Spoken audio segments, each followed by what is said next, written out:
বন্ধুরা, আগামী দিনে ভারতীয় দল আরও বিভিন্ন ক্রিকেট লিগ কিন্তু খেলবে। তবে সেখানে আইপিএলে যে যারা সবথেকে ভালো খেলেছে তাদের মধ্যে আরসিবির যে অধিনায়ক রয়েছেন রজত পাটিদার, তিনি কিন্তু অনেক বড় বড় সুযোগ অবশ্যই পেতে চলছেন।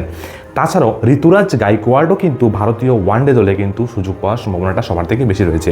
আইপিএলের দুর্দান্ত যে ছন্দে ছিলেন কিন্তু আরসিবির অধিনায়ক, এবং 2023 সালে একটি মাত্র ওয়ানডে তিনি কিন্তু খেলেছিলেন এই ভারতীয় দলের হয়ে। তারপর আর তার ডাক পাননি। ফের আবার কিন্তু জাতীয় দলের যে দরজাটা খুলল রজত পাটিদারের জন্য। বন্ধুরা, আইপিএলের দুর্দান্ত ছন্দে ছিলেন এবং আরসিবির অধিনায়ক, এবং তিনি খুব ভালো ভালো ইনিংস কিন্তু খেলেছেন। এবার শ্রীলঙ্কা সফরকারী ভারতীয় দলে দেখা যাবে তাকে।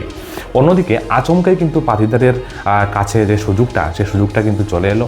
এবং তাছাড়া চেন্নাই সুপার কিংসের অধিনায়ক যে ঋতুরাজ গাইকোয়াড়ের রয়েছেন, তিনিও কিন্তু সুযোগ পেলেন ভারতীয় দল থেকে। তিনি ডাক পেয়েছেন কিন্তু এবার আফগানিস্তানের যে ওয়ানডে দল রয়েছে সেখানে, কারণ বিরাট কোহলি অসুস্থতার জন্য কিন্তু আফগানিস্তানের যে ভারতীয় দল যাবে সেখানে যে ওয়ানডে ম্যাচগুলো হবে, সেই ওয়ানডে ম্যাচে বিরাট কোহলি কিন্তু খেলবেন না।